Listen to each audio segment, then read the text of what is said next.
'Cause we're so pure. Ooh, ooh, ah. Guten Tag. Good morning. Hello.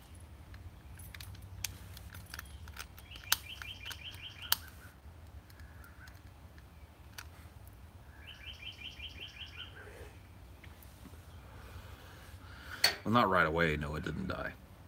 See, God reached his hand down from the sky, flooded the land that he set in a fire. Said, "Fear me again. Know I'm your father. Remember that no one can breathe underwater."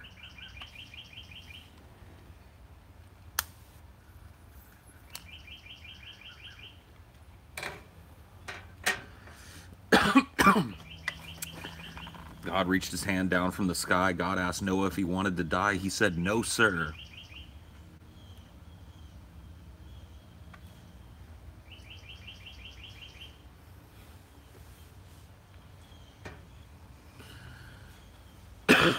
You are a massive shit, Dylan DePickle.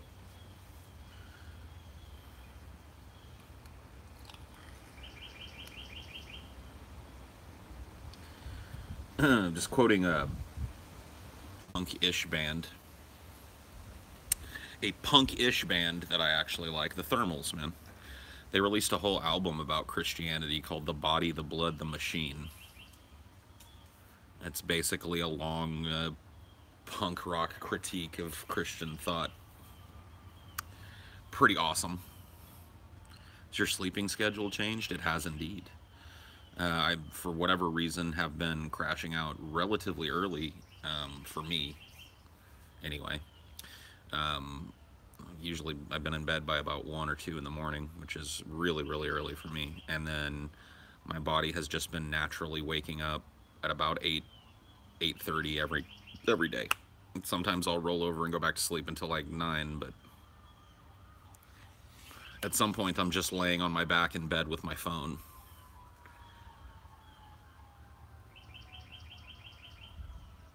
Uh-oh. Swamp sirens. They're coming to take me away. Haha, they're coming to take me away. Hoo-hoo, hoo-hoo. Have you gotten a nut in before we all get nuked? Yeah, but I need to get a few more in. I'm not, you know what I mean? I'm hoping that they wait another couple days or so I can get a couple more nuts in. They smell the dankness.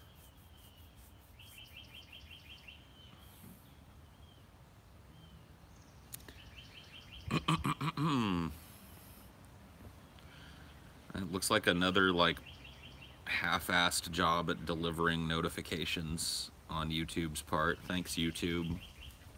Good morning. What are your thoughts on the old Roseanne and the new Roseanne? I remember I liked the old Roseanne when I was a kid. I haven't watched an episode of the old Roseanne show probably since I was a teenager, so I don't know how I'd feel about it now. And I haven't seen a single episode of the new Roseanne show. Couldn't tell you. I'm not a TV guy. I don't know if you've noticed. But,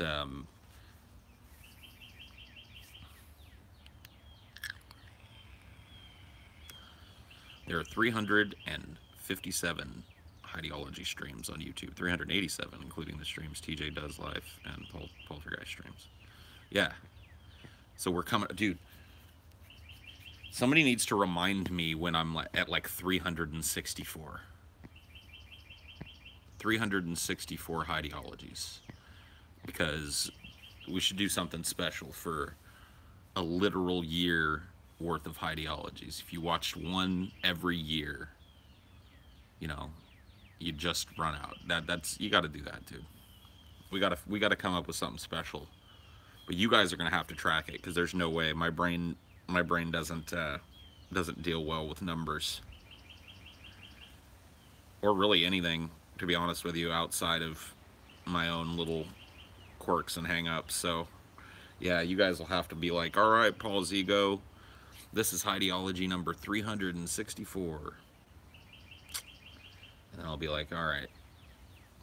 And then I got to come up with something that I'm going to do.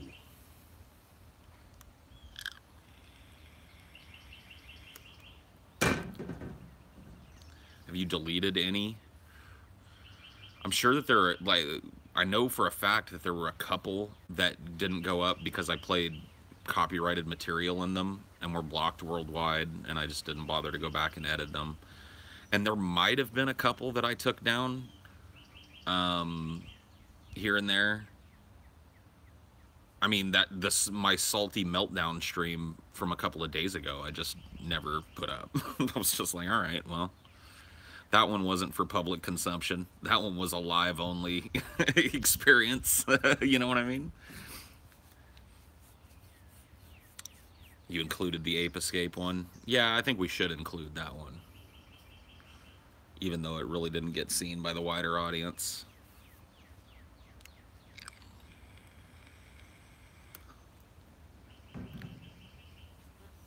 What Ashley probably has to deal with is just deplorable. Oh, dude, you don't know the half of it. I know you're trying to troll Bobby Bush, but man, you fucking you hit the main vein right there, dude.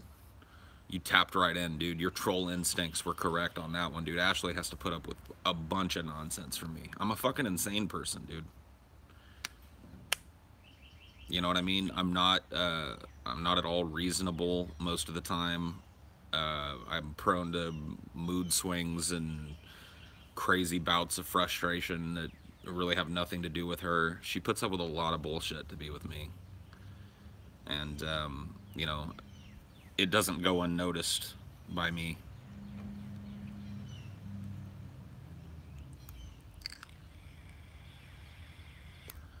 Should do a reflection Highdeology where you look back at all the shit that's happened on stream. Yeah, that would just take an immense amount of research and shit. Like, I would have to go back and tear through these and find the big moments and what episode they happened on and find clips, you know, and man, it would be just a massive fucking crazy undertaking. And I never designed this show or this format to create that kind of extra work. You know what I mean? Like, this was not supposed to be something that caused me more editing work on the back end, because I have plenty of that. And this was not supposed to be something that intruded on my performance time for other things, because I have plenty of that to do. You know, so I don't know, man. I definitely, like, I'll say this much. It kind of sucks that there's not, you know, once again, YouTube isn't fantastic about sending out notifications for these, but whatever. There's 57 of you guys in here now. It's fine. You know, I would be interested in, you know, and I'd be willing to help or facilitate, or maybe even set up like a side channel that I give someone else access to. But I see a lot of people saying, you know, Paul should cut his more interesting rants and stuff out of this. The problem is I rant all the time. I don't know when my rants are interesting and when they're not. You know what I mean? Because believe it or not, this kind of fugue state is pretty much what I exist in all the time. So other people would have to have input on that. Other people would have to be able to go, all right, well, this was a cool rant. I just wish that, you know, there was maybe a couple of you out there that were willing to do that. I mean, these videos are easy to download. You know what I mean? They go up. They're pretty easy to download. And they just throw, like, I wouldn't DMCA, you know, that content. But I think I would like to be a part of it. You know what I mean? Because it might end up being a really monetizable element of this show. So,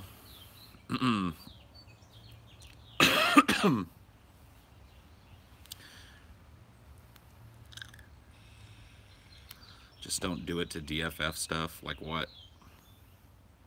You could do that. Yeah, it's asking a lot though, Coolman. I mean, well, I guess it isn't really asking a lot. I mean, I guess keeping it on this channel would probably be the best thing, because I don't need another fucking channel. So keeping it on the Poltergeist channel / the Highdeology channel when it comes back, if I decide to move this back over there, which I may not do. Maybe I'll make that the repository channel. You know what I mean? I could still use it as that now. I just can't live stream on that channel. My uploads over there are fine. So I guess I just need timestamps. That would be the easiest thing for people to provide for me. Is timestamps within a given Highdeology that you think deserve to be rough sliced out.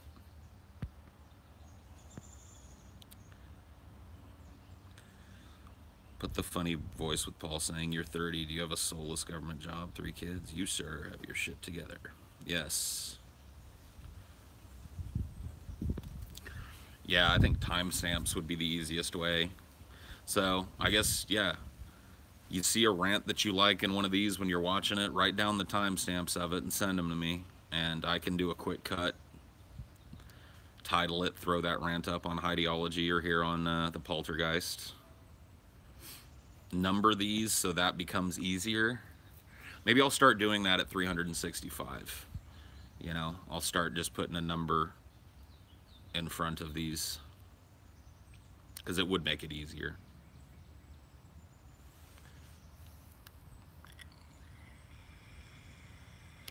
We'll just start at 1. You know, when we reach the 365th episode, we'll do whatever special bullshit that we want to do.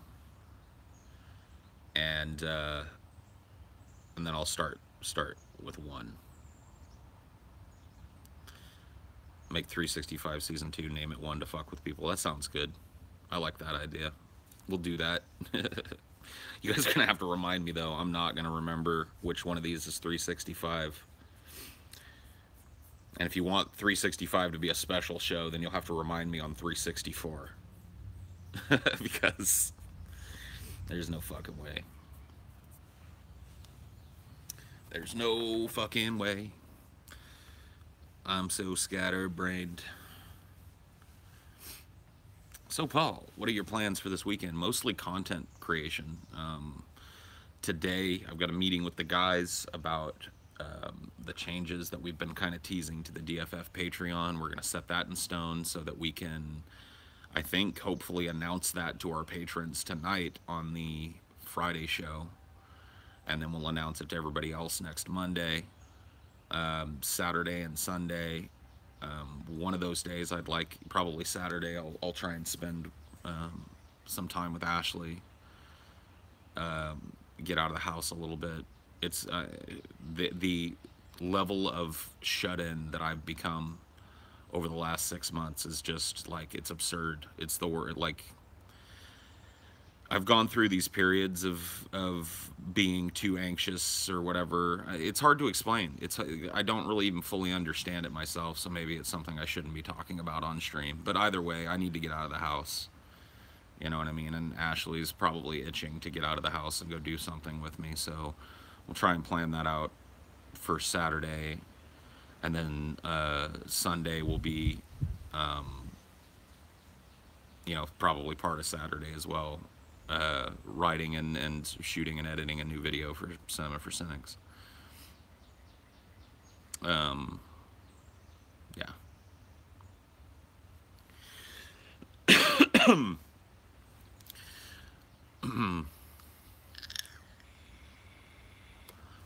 But, you know, Ashley kind of talked to me about this the other day. It was yesterday, actually, I think. You know, and she was like, "Can you tell me why you know," she's like, "You know, I don't want you to be mad. I don't want you to think I'm attacking you." And she didn't, you know, she didn't couch it that way at all. She said, "You know, do you know why you don't want to leave the house?" And I really didn't have a good answer. It's just something that I've, you know, tacitly accepted about myself and not really given any reflection to. And when I started telling her, you know, I started to kind of search for some of the reasons. I started to think about, how do you feel when, you know, you're faced with the possibility of having to go out to get something or go out to go somewhere? And the answer was just a bunch of anxiety. Like a bunch of anxiety, a bunch of like mistrust of people and worried about other people looking at what I'm doing and be involving themselves in what I'm doing and having to deal socially with other people who I don't want to deal with. It was all this kind of, there was the paranoia was kind of woven into that answer. You know what I mean? The area of the world that I live in now, I feel pretty endangered here, even if I'm not. I'm probably not in any more danger here than I have been, on average, any other fucking place I've lived. But I feel like this area is dangerous in multiple different ways for me. And because of that, I have not really taken the opportunity to familiarize myself with the area, which causes it to be something that I want to go out into less. I don't know exactly what's going on. I haven't I haven't really been able to come up with an answer for it. It's not something that I really understand, but it's absolutely fucking true. Like I do, like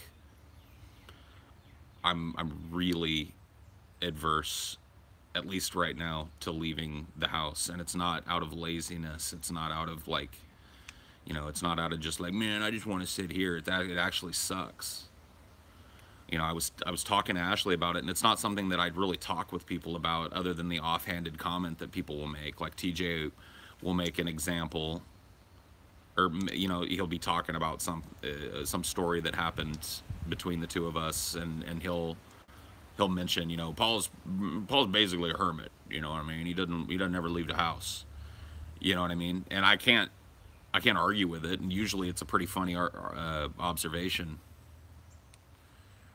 But I've never really thought about it beyond that. Agoraphobia. I don't know, man. I don't know.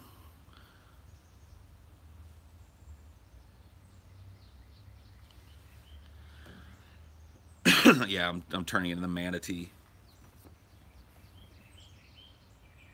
Something is in your right nostril. Oh shit, there is. There's like a little hair. It's like a nose hair being hit by the sun. That happened a lot in the garage when I used to do these too.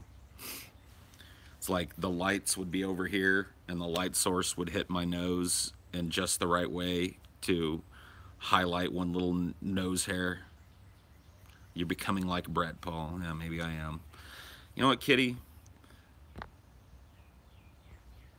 I've been meaning to do that for a while.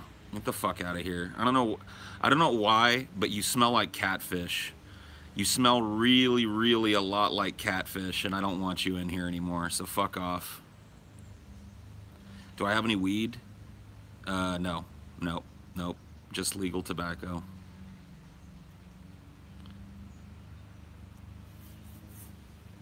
When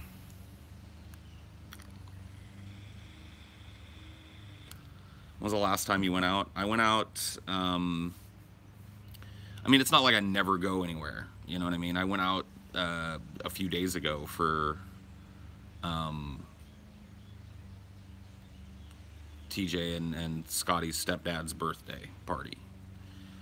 And yeah, we all went out to eat and hung out. And he had like a big party at a place. We went there.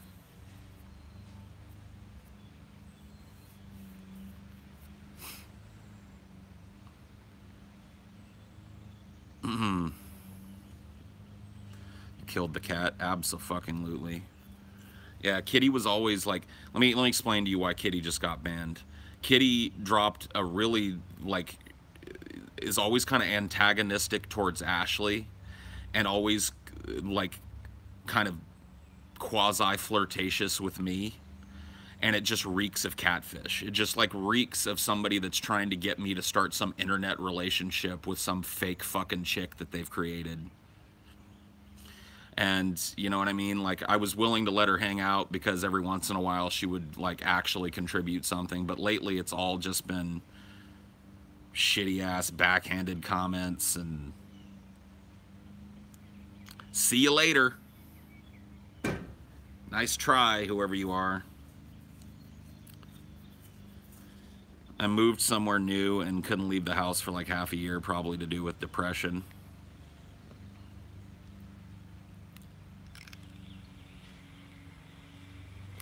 I mean, I've had depression since I can remember, and it really has never. That, I guess that's not true. I have had bouts of this type of kind of shut-in nature before, but never one that's lasted as long as this. Never one that has been as kind of like the impetus feels as strong as this. You know what I mean? I just feel like really a need to separate myself from the outside world right now, I guess. I don't know what it is. I guess when Ryby left the internet, she transferred her agoraphobia to you, maybe. You know, I'm not gonna, I'm not a fan of self-diagnosis. I don't even really understand fundamentally what's going on, you know what I mean? So I'm not gonna run around and start telling people I'm agoraphobic or whatever, because that doesn't make sense. I don't understand the diagnosis, and I'm not a professional. You know, I have professional diagnoses of a couple of different mental illnesses, and those I'll talk about, but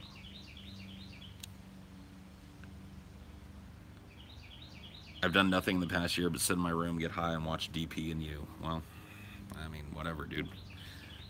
Shit could be worse, I guess. Is it people or just going out in general? It's mostly centered around people and what I presume that they will do, you know.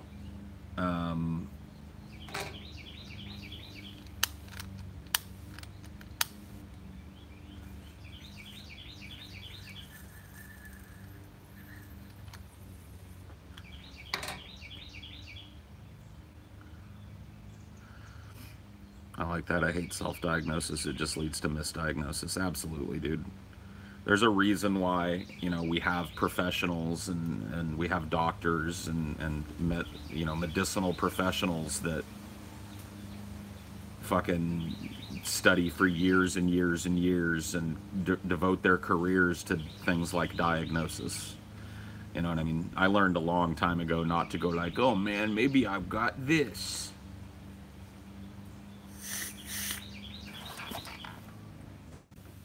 I'll be right back.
Whoa. Only 2 people left. That's because they know that you know, I gotta go grab a drink every once in a while. I gotta, you know, go grab some legal tobacco. I'm gonna be back.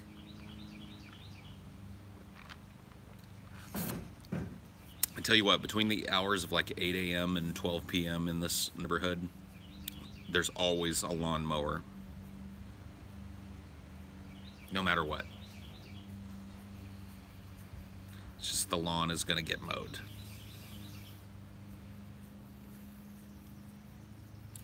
Psychologists are doctors in the same way massage therapists are doctors. That's a retarded statement, and you should feel stupid for having made it. Would you review the film V for Vendetta? Maybe. I don't know.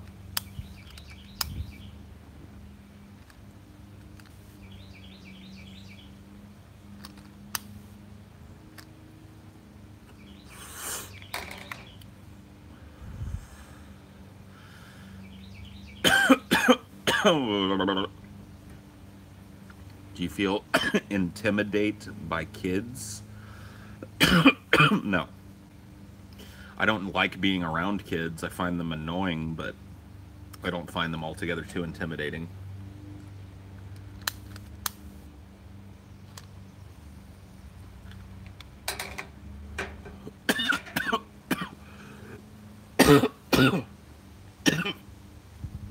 Yeah, intimidated by kids. Yoki dokie, dude.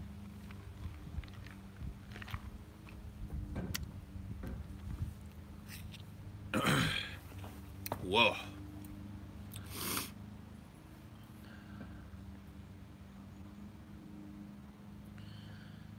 Because you can spend a bunch of money on useless classes does not equate to the same profession. What?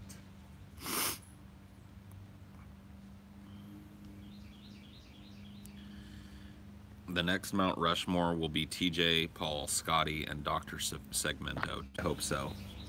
That would be a beautiful mountain, wouldn't it? A beautiful carving. Segmento lording over all the rest of us.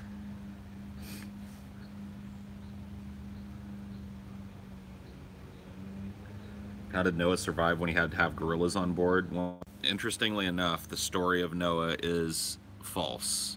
It never happened. So, and the fact that, you know, gorillas would have killed everything on board is just one sign, you know, that it never would have happened.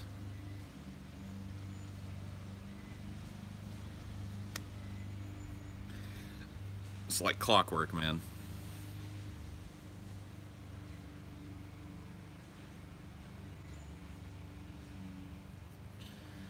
Just like clockwork.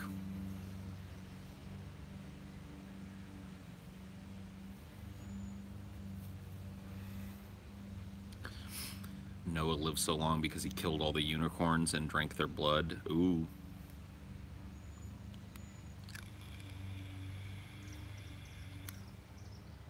Imagine the smell of a million variations of animal shit. Fuck the smell, dude. Imagine the carnage on that ship when the fucking tigers, you know, got out of their cage and started pouncing on the antelopes, and then, you know, one of them escapes and kicks open the lock on the grizzly bear cage, and then, you know what I mean? And then stupidly, you know, a fight between, you know, the tiger and the grizzly bear knocks the lock off of the gorilla cage, and then it's over. And then it's over. Then, you know what I mean?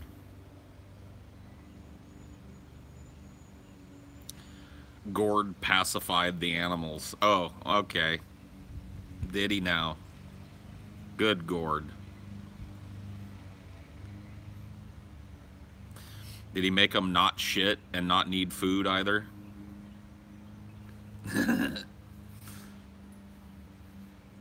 Because if so, this is starting to take on the attributes of what we like to call a fable or a fairy tale. Look at those temples. Holy shit, guys. Are you seeing this? Look at how fucking gray this hair is. Holy mother, look at that.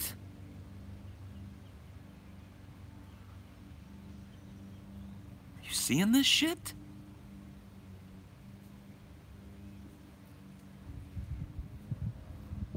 What the fuck? You seeing this? Cool. I kind of agree. Cool. Yes. Yes. Old Man Paul coming soon, yeah. Jeez. There's so much of it, though. I really just had not noticed. This is really where people start to go gray, too, so it makes sense.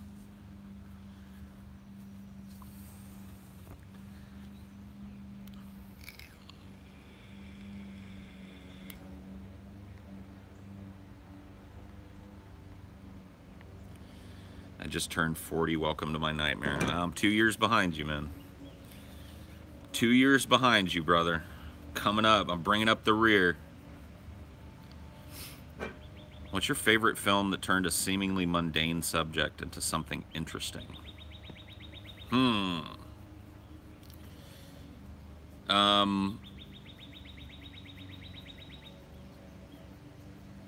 let's see. I mean, it's hard to pick one.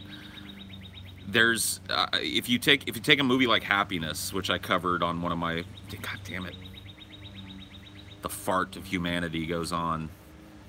You take a movie like Happiness that I covered in the movies that I'll never watch again. Happiness is kind of an exploration of the mundane. Well, I consider it to be mundane. Maybe a lot of people consider it to be sensational, but just kind of the most private sexual lives of people. So you take, instead of having this big love story with a bunch of different characters, you just take a hard examination of each character's private sexuality. I think that's a really interesting example of, a simple, kind of mundane, run-of-the-mill subject that turns into a really, really fantastic movie. Last good movie you watched, Paul?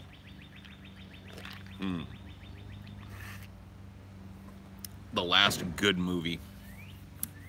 I watch so much dog shit. I'm always digging for dog shit, so it probably has been a while. I guess the last really good movie that I watched was when I went to the theater to see that limited showing of The Dark Crystal with TJ and Galen.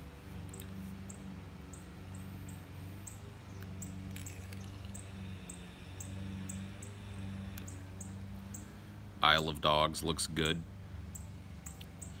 There's a couple of movies that I want to check out.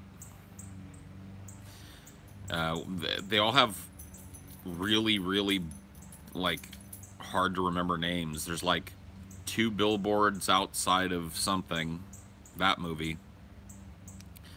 Oh, dude, TJ really hated The Dark Crystal, and I guess maybe I would be in the same boat because he never saw it as a kid, and I watched that movie, probably 100 times as a kid. It was one of my favorites. So, and Galen, I think, was the same way. Both of us went to see the movie in the theaters when it came out. So I think Galen and I both kind of have that childhood connection to it. TJ doesn't have that, and he was just like, it was boring. The puppet sucked.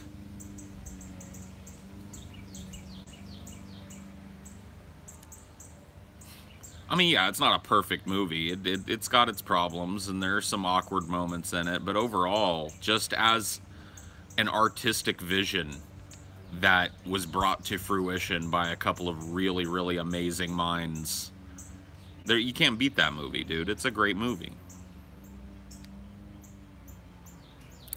The main character puppets are bad. Everything else is fantastic. I agree. I think one of the weaknesses of The Dark Crystal is that they tried to make the Gelflings too humanoid. Because the other puppets are great. The Podlings and the Skeksis and Aughra, the crazy old woman. The mystics. All of the little species of plant and animal life. I guess Fizzgig is kind of a lame puppet too. Fizzgig is the female Gelfling's little pet.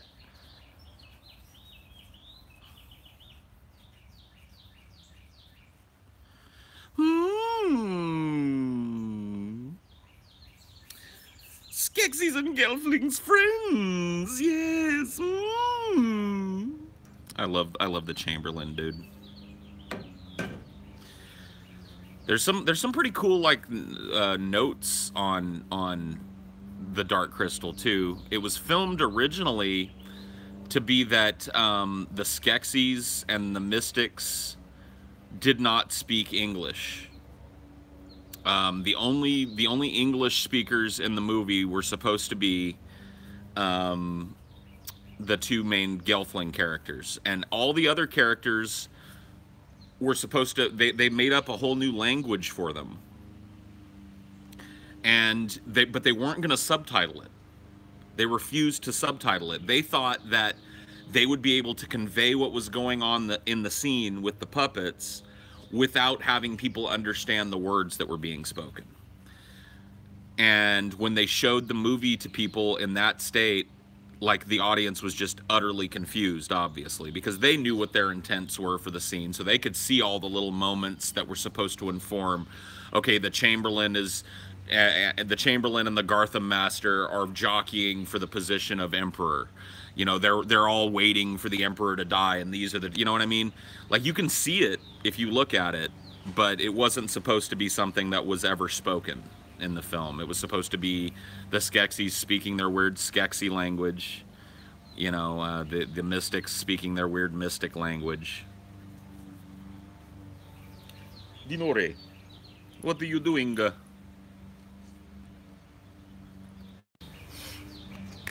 What are you doing?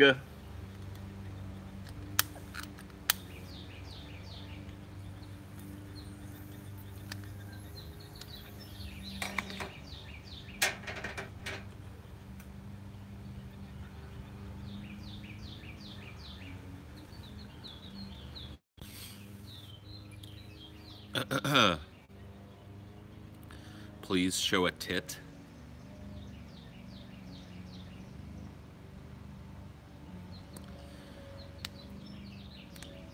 What is the actual concern behind covering up the weed smoking on camera? YouTube flags.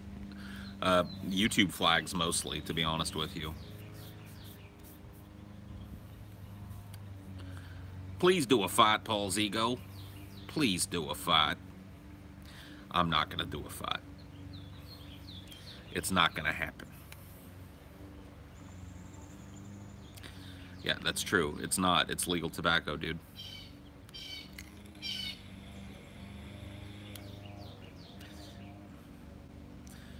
Doom Kid said on TJ's stream that you spoke some shit about foreign reporters. I would guess it was the British case. And it was the first thing you said he ever disagreed with. Yeah, I mean, that's fine. I'm fine with people disagreeing. Seems funny to me, as I disagree with both you and TJ on like 1 out of 3 things. Yeah, I mean, we're pretty easy to disagree with, you know. I don't see, like, that's one thing about our fan bases that I just don't see. I don't see like a thread of like total worship through the center of it like I do with some other fan bases. Like, you take a dude like Sargon and shit, you go to his channel, most of it is just stroking Sargon, you know. You look at a Jordan Peterson video, I mean, like, you want to see a real hand job? Go look at a Jordan Peterson video where he cries. Any of them. I shit you not, some of the things that people will say in those fucking comment sections, insane. Insane. One was posted in the DFF subreddit recently, but there was another one where he breaks into tears during an interview. And in that, there was literally a comment, had tons of upvotes, and it was like, I don't mean to be sacrilegious about this, but Jordan Peterson is basically the closest we're going to get to the second coming of Christ. And I was like, what? It's like, what? Real men cry? Real men either cry or don't. Crying is not a measure of a real man, number one. Number two, I don't got a problem with somebody breaking into tears, but is it now part of his shtick to get so overwhelmed with the brilliance of his worldview that he breaks into tears? Is that now part of Jordan Peterson's day-to-day life? That's part of the that's part of the character he's projecting to us now. Is that he, during interviews when he's asked about himself and his philosophy, he becomes overwhelmed with emotion at the brilliance of his own thought and the brilliance of his own ability to change the lives of other people with his words. Am I shaming him? No, I'm just asking a question. Is that part of his shtick now? Is that part of what makes him attractive to people?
I mean, if I kept going, I could squeeze a tear out for you guys. That's kind of the point.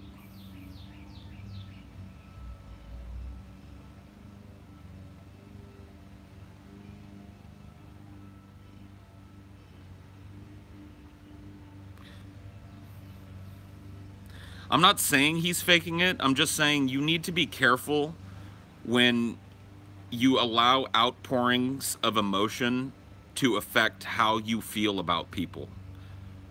Because there are people like me and Jordan Peterson possibly in the world that can simulate outpourings of genuine emotion. Because people like me know that outpourings of genuine emotion tend to bring people over to your side. You see what I'm saying?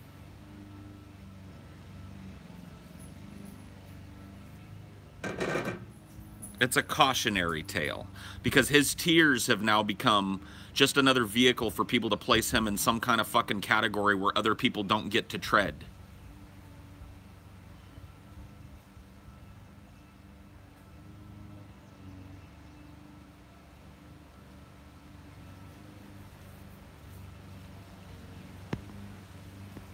Maybe he's just very passionate about the things that he's talking about. I doubt he's trying to manipulate people into sympathizing his position. What do you base that doubt on?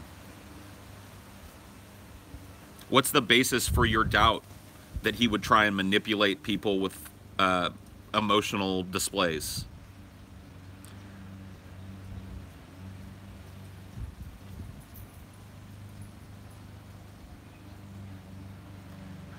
Does Sargon even have a consistent philosophy? He just seems to be a contrarian to me. Sargon's consistent philosophy is to take the position that will maintain his fan base, to walk the line between social liberal and everything else conservative, to walk the tightrope so that his audience continues to stroke him.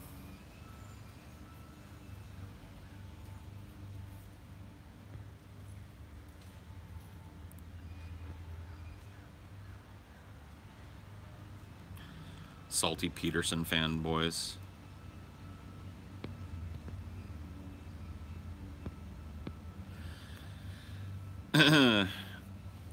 If his philosophy is as strong as he claims, he shouldn't need to show an emotional appeal. I mean, whatever, dude. There is, but I got to be honest with you. Having a moment like that, see, here's the thing.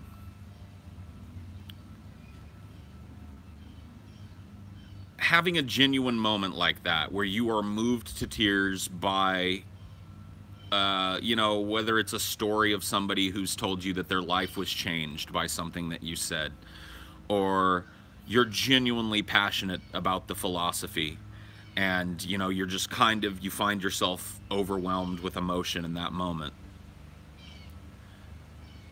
Those things are fine. There's nothing wrong with that. But when it becomes a staple of how you present yourself, then it's just another tactic you're using. And I've seen now three separate videos of Jordan Peterson doing the I'm crying during an interview talking about myself shtick. And it's like,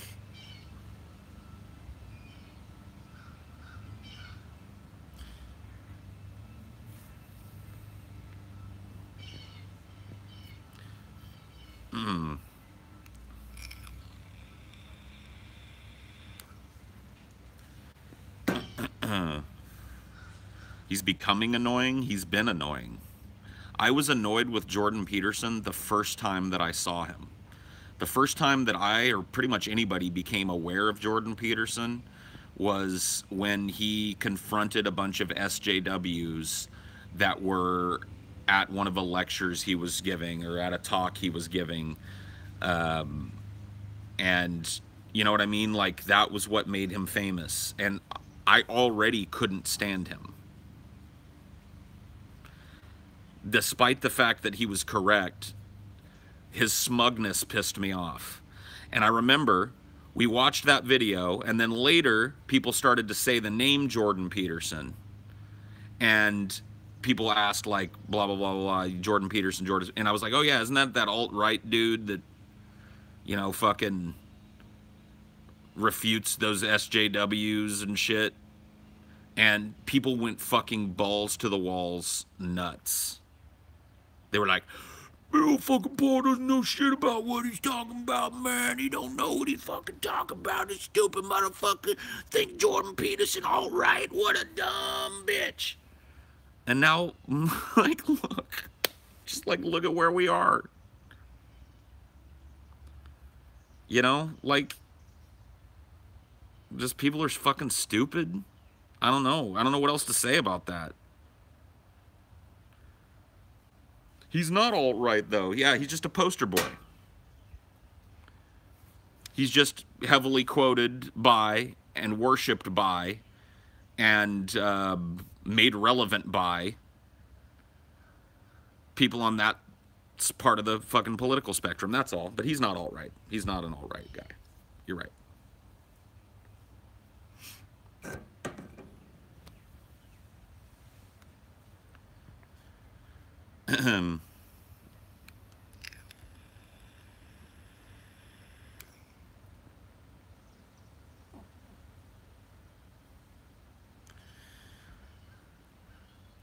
If Jordan Peterson, Sam Harris, and Noam Chomsky have their own cults of pop intellectualism, I agree with that.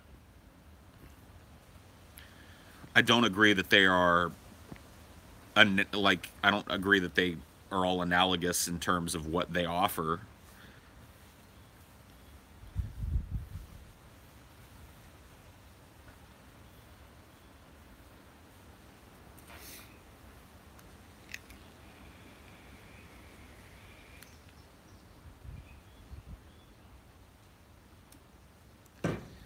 Chomsky's actually smart, though. Well, I think all three of those dudes are actually smart. Anyway, my phone is about to die. Didn't charge it last night, so a little short one today. You know what? I'll go upstairs and we'll continue this conversation. Stay tuned. Watch your alerts. Watch the channel, because I'm just going to start another one of these. We'll talk for a little bit upstairs. All right?